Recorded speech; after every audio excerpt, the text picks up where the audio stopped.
আচার্য exclusive চ্যানেলে তোমাদের সকলকে স্বাগত জানাই। আজকে তোমাদের ক্লাস 10-এর পর্ষদের টেস্ট পেপার থেকে শ্যামবাজার এভি স্কুল হিস্ট্রি থেকে পেজ নাম্বার 132 সমস্ত 2 নম্বরের প্রশ্নের উত্তরগুলো নিয়ে আলোচনা করব। আর এর আগের ভিডিওতেই আমি তোমাদের কমলা গার্লস স্কুল আর ওর সঙ্গে শৈলেন্দ্র সরকার বিদ্যালয় যেটা আছে সেখান থেকে 2 নম্বরের প্রশ্নের অ্যান্সারগুলো করিয়েছি। এখনও যারা দেখোনি তারা কিন্তু অবশ্যই প্লে লিস্টে গিয়ে ওই ভিডিওগুলো দেখে নেবে। চলো এই ভিডিওগুলো শুরু করা যাক। আর তার আগে একটা কথা বলে দিই, আমি বলেছি যে 15 তারিখ কিন্তু 2 নম্বরে তোমাদের লাস্ট মিনিট সাজেশনটা কিন্তু দিয়ে দেবো। আর যারা 22-এর 22 পেতে চাও তারা কিন্তু অবশ্যই চ্যানেলটিকে সাবস্ক্রাইব করে রাখবে, কারণ ওই কোশ্চেনগুলোর বাইরে কিন্তু আর কোশ্চেন থাকবে না। দেখবে তোমরা, আমি বলছি অন ক্যামেরা, আমি বলে রাখছি যে তোমাদের ওইখানে যে কোশ্চেনগুলো দেওয়া হবে ওই কোশ্চেনগুলো রেডি করে নিলে তোমরা কিন্তু 22-এর 22 পেয়ে যাবে। তাই অবশ্যই চ্যানেলটিকে সাবস্ক্রাইব করবে আর এই কোশ্চেনগুলো মন দিয়ে দেখো। শ্যামবাজার এভি স্কুল থেকে যে সেটটা আছে সেই সেটের 2 নম্বরের কোশ্চেনগুলো নিয়ে আলোচনা করবো। আর যাদের 22 নম্বর দরকার নেই তারা চ্যানেলটিকে সাবস্ক্রাইব না করলেও চলবে। চলো 1 নম্বর কোশ্চেন বলছে, সরকারি নথিপত্র বলতে কী বোঝায়? অ্যান্সার বলছে দেখো, বিভিন্ন সরকারি আধিকারিক, পুলিশ, গোয়েন্দা ও সরকারের ঘনিষ্ঠ ব্যক্তিরা সমকালীন বিভিন্ন প্রত্যক্ষ ঘটনা সম্পর্কে যে সকল তথ্য লিখে গেছেন তাই সরকারি নথিপত্রের বিবরণ নামে কিন্তু পরিচিত। এই নথিপত্রের গুরুত্ব কী? 1 নম্বর গুরুত্ব, সরকারি নথিপত্র পাঠ, পুনঃপাঠ ও বিশ্লেষণের মধ্য দিয়ে সমসাময়িক নানা ঘটনার পিছনে সরকারের ভূমিকা ও মনোভাব জানা যায়। 2 নম্বর কিনা, আধুনিক ভারতের ইতিহাস পর্যালোচনায় ঔপনিবেশিক শাসকের দৃষ্টিকোণ থেকে ভারতের ইতিহাসের বিভিন্ন ঘটনার চর্চা সম্ভব হয়। 2 নম্বর কোশ্চেন কী বলছে, ইতিহাসের উপাদান রূপে সংবাদপত্রের গুরুত্ব কী? অ্যান্সারটা দেখে না, আধুনিক ভারতের ইতিহাসে উপাদান হিসেবে সংবাদপত্র ও সাময়িক পত্রের গুরুত্ব হচ্ছে অপরিসীম। গুরুত্বগুলি কী? গুরুত্বগুলি জানবো। 1 নম্বর গুরুত্ব, তৎকালীন সমাজচিত্র, সংবাদপত্র ও সাময়িক পত্র পত্রিকার মাধ্যমে তৎকালীন যে দেশের সামাজিক, অর্থনৈতিক এবং রাজনৈতিক বিষয় সম্পর্কে জানা যায়। যেমন সোমপ্রকাশ পত্রিকায় নীল কৃষকদের প্রতি ব্রিটিশ নীলকর সাহেবদের অত্যাচারের কথা প্রকাশ করা হতো। বিধবা বিবাহ আন্দোলন সম্পর্কেও সোমপ্রকাশ পত্রিকা বিশেষ ভূমিকা পালন করেছিলেন। 2 নম্বর কিনা, জনমত গঠন, দেশে ঘটে চলা বিভিন্ন ঘটনার সংবাদ প্রচারের মাধ্যমে জনমত গঠন করতে সংবাদপত্র অদ্বিতীয়। 3 নম্বর কোশ্চেনটা দেখে নাও, মেকলে মিনিট কি? Thomas Babington Macaulay, Edward Macaulay ছিলেন একাধারে লর্ড উইলিয়াম বেন্টিংয়ের আইন সচিব এবং কমিটি অফ পাবলিক ইনস্ট্রাকশনের সভাপতি। তিনি প্রাচ্য শিক্ষার পরিবর্তে এদেশে পাশ্চাত্য শিক্ষার বিষয়ে যে বিখ্যাত প্রস্তাব পেশ করেন তাই কিন্তু মেকলে মিনিট নামে কিন্তু পরিচিত। 4 নম্বর কোশ্চেন দেখো, স্কুল বুক সোসাইটি কেন প্রতিষ্ঠিত হয়? না, ক্যালকাটা স্কুল বুক সোসাইটি প্রতিষ্ঠা। 1817 খ্রিস্টাব্দে ডেভিড হেয়ার কলকাতায় ক্যালকাটা স্কুল বুক সোসাইটি প্রতিষ্ঠা করেন। এই প্রতিষ্ঠানের উদ্দেশ্য কী ছিল? না, ভালো পাঠ্য বই প্রকাশ। 1 নম্বর, বেসরকারি উদ্যোগে অনেক বিদ্যালয় প্রতিষ্ঠিত হয়েছিল কিন্তু ভালো পাঠ্য বই ছিল না। ডেভিড হেয়ার ইংরেজি ও ভারতীয় ভাষায় ভালো পাঠ্য বই প্রকাশ করে এই অভাব দূর করতে চেয়েছিলেন।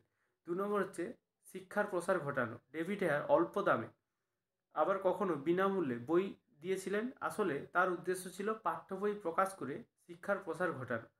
5 নম্বর কোশ্চেন বলছে দেখো, ফরাসি যে আন্দোলন কি ধর্মীয় পুনর্জাগরণের আন্দোলন ছিল সেটা জানতে চেয়েছে। অ্যান্সার দেখো, ফরাজি শব্দের অর্থ হলো ইসলাম নির্ধারিত বাধ্যতামূলক কর্তব্য। মূলত একেশ্বরবাদ, সামাজিক সাম্য সহ কোরআনের নির্দেশ যথাযথভাবে পালন করার জন্য 1820 সালে মৌলভী হাজি শরীয়তুল্লাহ যে সংস্কার আন্দোলন গড়ে তোলেন তা কিন্তু ফরাজি আন্দোলন নামে পরিচিত।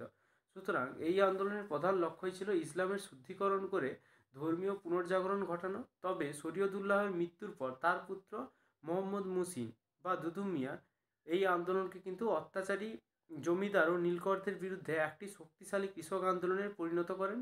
ফলে এই আন্দোলন ক্রমশ ব্রিটিশ বিরোধী কৃষক আন্দোলনে রূপান্তরিত হয় বলে অধ্যাপক নরহরি কবিরাজ এবং ডক্টর অভিজিৎ দত্ত মনে করেন।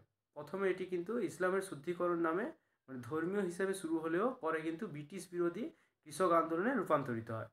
6 নম্বর কোশ্চেন দেখো, নীল বিদ্রোহে হরিশ্চন্দ্র মুখোপাধ্যায়ের ভূমিকা কীরূপ ছিল? না, নীল বিদ্রোহে হরিশ্চন্দ্র মুখার্জির ভূমিকা কীরূপ ছিল? না, 1859 থেকে 60 সালে বাংলার বিস্তীর্ণ অঞ্চলে নীল চাষিরা স্বতঃস্ফূর্তভাবে ও সংঘবদ্ধভাবে ব্রিটিশদের বিরুদ্ধে যে বিদ্রোহ করেছিল বাংলার ইতিহাসে নীল বিদ্রোহ নামে কিন্তু পরিচিত। এই বিদ্রোহকে বাঙালি বুদ্ধিজীবীদের একাংশ সমর্থন করে নীল চাষিদের পক্ষে দাঁড়ায়। এদের মধ্যে হিন্দু প্যাট্রিয়ট পত্রিকার সম্পাদক হরিশচন্দ্র মুখোপাধ্যায় বিশেষভাবে উল্লেখযোগ্য। 1 নম্বর দেখো, এর ভূমিকা কী ছিল না, তিনি তার পত্রিকার মাধ্যমে নীলকরদের অত্যাচারের কাহিনী প্রকাশ করে নীল বিদ্রোহীদের পক্ষে জনমত গঠন করেন। 2 নম্বর হচ্ছে তার নির্লস প্রচেষ্টায় ও ক্ষুরধার লেখনীর গণিশিক্ষিত মধ্যবিত্ত সম্প্রদায় ইংরেজদের সম্পর্কে মোহভঙ্গ ঘটে এবং তারা কৃষকদের প্রতি হচ্ছে সহানুভূতিশীল হয়ে ওঠে। 3 নম্বর কি, এছাড়া তিনি নীল চাষিদের আর্থিক সহায়তা এবং মামলা মোকদ্দমা চালানোর ক্ষেত্রে আইনি সহায়তার ব্যবস্থা করে বিদ্রোহীদের পাশে দাঁড়িয়েছিলেন। 7 নম্বর কোশ্চেন, আনন্দমঠ উপন্যাস কীভাবে জাতীয়তাবাদী ভাবধারাকে উৎসাহিত করেছিল? এটা কিন্তু খুবই ইম্পর্টেন্ট কোশ্চেন এইবারের জন্য। অ্যান্সার দেখো, ভারতের জাতীয়তাবাদ বিকাশের ক্ষেত্রে বঙ্কিমচন্দ্র চট্টোপাধ্যায়ের আনন্দমঠ উপন্যাসটি বিশেষ উল্লেখযোগ্য। আনন্দমঠ 76-এর মন্বন্তরে পটভূমিতে রচিত এই উপন্যাসটি 1882 খ্রিস্টাব্দে প্রকাশিত হয়। সন্তান দল কি না, সন্তান দলের আদর্শে দেশের যুব সমাজকে দেশের পরাধীনতার শৃঙ্খল মোচনের জন্য এগিয়ে আসার আহ্বান জানানো হয়। দেশীয় সংস্কৃতি 2 নম্বর পয়েন্ট, উপন্যাসে দেশীয় সংস্কৃতি এবং ঐতিহ্যের উপর গুরুত্ব দেওয়া হয়েছিল। বন্দে মাতরম এই সঙ্গীতটি স্বদেশিকতার বীজ মন্ত্র ছিল, বিপ্লবীদের প্রেরণা ও শক্তি ছিল। দেশের বৃহত্তর জনগোষ্ঠীকে উদ্বুদ্ধ করার ক্ষেত্রেও জাতীয়তাবোধ জাগরণে উপন্যাসটির ভূমিকা কিন্তু বিশেষ গুরুত্ব ছিল। 8 নম্বর কোশ্চেন দেখো, বঙ্গভাষা প্রকাশিকা সভাকে প্রথম রাজনৈতিক প্রতিষ্ঠান বলা হয় কেন? আর একটা কথা তোমাদের বলে রাখি, তোমরা অবশ্যই কিন্তু পর্ষদের টেস্ট পেপারে 7টা থেকে 8টা সেট কিন্তু ভালো করে করবে। আর 2 নম্বরের জন্য দেখার দরকার নেই, 2 নম্বরের জন্য 15 তারিখে যে লাস্ট মিনিট সাজেশনটা আসছে তার জন্য কিন্তু অবশ্যই সাবস্ক্রাইব করে রাখবে। আর 22-এর 22 ওখান থেকে কিন্তু তোমরা 11টা কমন পেয়ে যাবে। তোমাদের থাকবে কতগুলো, 16টা থাকবে, 16টা থাকবে, করতে হবে মোট 11টা। ওইখান থেকেই তোমরা 11টা কিন্তু কমন পেয়ে যাবে। তাই 2 নম্বরগুলো দেখার দরকার নেই। আর এই কোশ্চেনগুলো দেখে রাখো, এর মধ্যেই তো থাকবে। আর এই যে 2 নম্বরের কোশ্চেনগুলো, এর মধ্যে কিন্তু 1 নম্বরে যে পার্ট কোশ্চেন এগুলো কিন্তু তোমরা পেয়ে যাবে অবশ্যই। বঙ্গভাষা প্রকাশিকা সভাকে প্রথম রাজনৈতিক প্রতিষ্ঠান বলা হয় কেন? অ্যান্সার দেখো, বঙ্গভাষা প্রকাশিকা সভা প্রতিষ্ঠিত হয় 1836 খ্রিস্টাব্দে। এই সভার প্রতিষ্ঠাতাদের মধ্যে প্রধান ছিলেন টাকির জমিদার কালীনাথ রায়চৌধুরী, প্রিন্স দ্বারকানাথ ঠাকুর, প্রসন্ন কুমার ঠাকুর, গৌরীশঙ্কর ভট্টাচার্য এবং রামমোহন রায়ের অন্যান্য শিষ্যরা। 1836 খ্রিস্টাব্দের 8ই ডিসেম্বর বঙ্গভাষা প্রকাশিকা সভার প্রথম অধিবেশন বসে। এই অধিবেশনে সভাপতিত্ব করেন গৌরীশঙ্কর ভট্টাচার্য। বঙ্গভাষা প্রকাশিকার উদ্দেশ্য কী ছিল? 1 নম্বর উদ্দেশ্য ছিল সরকারি শাসন ব্যবস্থার ত্রুটি সম্পর্কে আলোচনা করা। 2 নম্বর কিনা জনগণের স্বার্থ রক্ষার জন্য সরকারের কাছে আবেদনপত্র পেশ করা। প্রথম রাজনৈতিক প্রতিষ্ঠান বলার কারণটা কী ছিল? 1 নম্বর দেখো, রাজনৈতিক আলোচনা। বঙ্গভাষা প্রকাশিকা সভায় সরকারের বিভিন্ন কার্যাবলী বিভিন্ন রাজনৈতিক বিষয়ে আলোচনা হতো। 2 নম্বর কি না, কর আদায়ের প্রতিবাদ। ব্রিটিশ সরকারের এক আইন দ্বারা নিষ্কর জমির ওপর কর আদায় করলে তার বিরুদ্ধে বঙ্গভাষা প্রকাশিকা সভা জনসভা আহ্বান করে। 3 নম্বর কিনা পাশ্চাত্য শিক্ষার প্রসারের ভূমিকা। বঙ্গভাষা প্রকাশিকা সভার ভূমিকা কী ছিল? পাশ্চাত্য শিক্ষার প্রসারের উদ্যোগ গ্রহণ করেছিল এই সভা। 9 নম্বর কোশ্চেন কিনা 19 শতাব্দীতে বিজ্ঞান শিক্ষার বিকাশে Indian association for the cultivation of সায়েন্সের ভূমিকা কী ছিল? না, Indian association for the cultivation of science ভারতের কলকাতায় অবস্থিত একটি বিজ্ঞান গবেষণা এবং উচ্চশিক্ষার জাতীয় প্রতিষ্ঠান। বিশুদ্ধ বিজ্ঞানের বিভিন্ন ক্ষেত্রে মৌলিক গবেষণায় সহায়তা করাই এই প্রতিষ্ঠানের কিন্তু মূল লক্ষ্য ছিল। তাহলে মৌলিক গবেষণায় সহায়তা করা এই প্রতিষ্ঠানের মূল লক্ষ্য ছিল। 1876 সালে এটি প্রতিষ্ঠা করেছিলেন ডক্টর মহেন্দ্রলাল সরকার। পদার্থবিজ্ঞানে ভারতের প্রথম নোবেল বিজয়ী চন্দ্রশেখর ভেঙ্কটরমন এই প্রতিষ্ঠানেই তার নোবেল বিজয়ী গবেষণাটি কিন্তু সম্পন্ন করেছিলেন। 10 নম্বর কোশ্চেন, চার্লস উইলকিন্স কে ছিলেন? এটা কিন্তু একাধিক টেস্ট পেপার, তোমার এবিটিএ টেস্ট পেপারে কিন্তু একাধিক সেটে কিন্তু এই কোশ্চেনটা রয়েছে। চার্লস উইলকিন্স ইস্ট ইন্ডিয়া কোম্পানিতে রাইটার হিসেবে যোগদান করেছিলেন। বাংলা মুভেবল টাইপ বা বিচল হরফের আবিষ্কর্তা হিসেবে চার্লস উইলকিন্সের নাম কিন্তু সুপ্রতিষ্ঠিত। চার্লস উইলকিন্সকে বাংলা মুদ্রণ শিল্পের জনক বলা হয়। এখান থেকে একটা শর্ট কোশ্চেন আসতে পারে, বাংলার মুদ্রণ শিল্পের জনক কাকে বলা হয়? 11 নম্বর কোশ্চেন, নিখিল ভারত ট্রেড ইউনিয়ন কংগ্রেস কী উদ্দেশ্যে প্রতিষ্ঠিত হয়েছিল, এই কোশ্চেনটাও কিন্তু একাধিক সেটে কিন্তু ছিল এবিটিএতে। শ্রমিক আন্দোলনের ইতিহাসে নিখিল ভারত ট্রেড ইউনিয়ন কংগ্রেস বা আইইউটিইউসি এর ভূমিকা বিশেষ উল্লেখযোগ্য। 1920 খ্রিস্টাব্দে 30শে অক্টোবর বোম্বাইতে লালা লাজপত রায়ের সভাপতিত্বে এর প্রথম অধিবেশন বসে।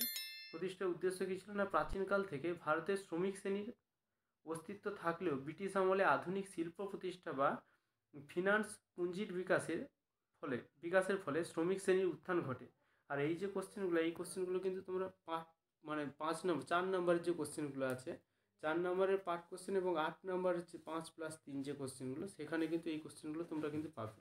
তাই অবশ্যই এই কোশ্চেনগুলো কিন্তু ভুলে গেলে চলবে না। যে 15 তারিখ সাজেশন দেবো বলেছি বলে এই কোশ্চেনগুলো দেখবে না তা কিন্তু চলবে না, কারণ ওইখানে তুমি 22 নম্বর পেয়ে যাবে, কিন্তু 5 নম্বরের যে পার্ট কোশ্চেন সেগুলো কিন্তু এখান থেকেও থাকতে পারে। তাই অবশ্যই এই কোশ্চেনগুলো কিন্তু ভালো করে দেখতে হবে।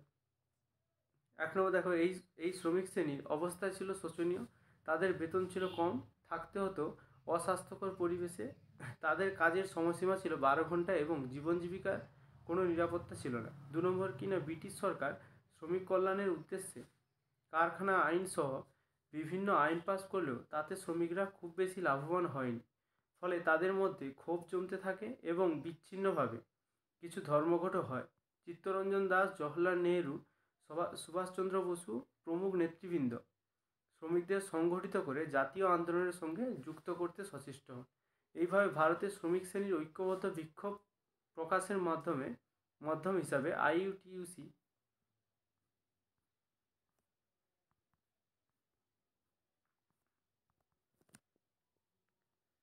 দেখো একটু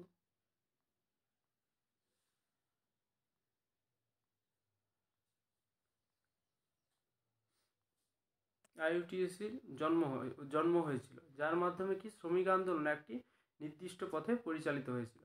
12 নম্বর কোশ্চেন দেখো, একা আন্দোলন শুরু হয় কেন, এই কোশ্চেনটা কিন্তু একাধিক সেটে কিন্তু ছিল। এই কোশ্চেনটা এবছরের জন্য কিন্তু খুবই ইম্পর্টেন্ট কোশ্চেন এবং আসার মতো একটা কোশ্চেন। 1921 খ্রিস্টাব্দের শেষ দিকে উত্তর পশ্চিম অযোধ্যায় নিম্নবর্গের কৃষকরা একতা আন্দোলন সংগঠিত করে। এই আন্দোলনের নেতা ছিলেন মাদারি পাসি। এই কোশ্চেনটাও বারবার ছিল যে মাদারি পাসি স্মরণীয় কেন। আন্দোলনের চরিত্র ছিল উগ্র প্রকৃতির। একা আন্দোলন শুরু হওয়ার কারণ কি না, একা আন্দোলন শুরু হওয়ার পিছনে একাধিক কারণ বিদ্যমান ছিল, যথা কি 1 নম্বর, নির্ধারিত খাজনার চেয়ে 50% অতিরিক্ত খাজনা নির্ধারণ। দ্বিতীয় কিনা, বাটাই বা উৎপন্ন শস্যের বদলে নগদ অর্থে কর প্রদান ইত্যাদি। 3 নম্বর, খাজনা আদায়কারী ঠিকাদারদের অত্যাচার ও শোষণ।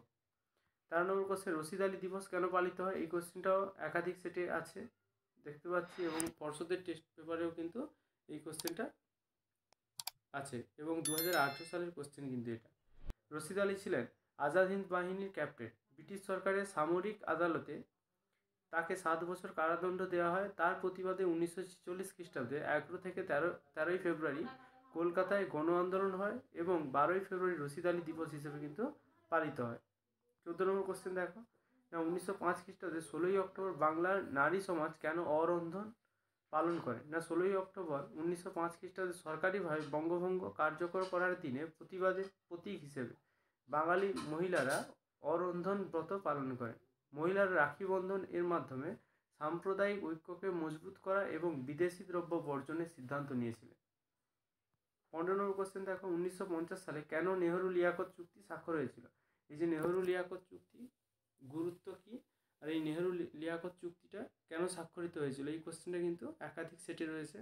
উদ্বাস্তু সমস্যার সমাধানের জন্য তৎকালীন ভারতের প্রধানমন্ত্রী জওহরলাল নেহরু ও পাকিস্তানের প্রধানমন্ত্রী লিয়াকত আলী খানের মধ্যে আলোচনা শুরু হয় 1950 খ্রিস্টাব্দে 8ই এপ্রিল। জওহরলাল নেহরু ও লিয়াকত আলীর মধ্যে একটি চুক্তি স্বাক্ষরিত হয়, যেটি কিন্তু লিয়াকত চুক্তি বা দিল্লি চুক্তি নামে কিন্তু পরিচিত।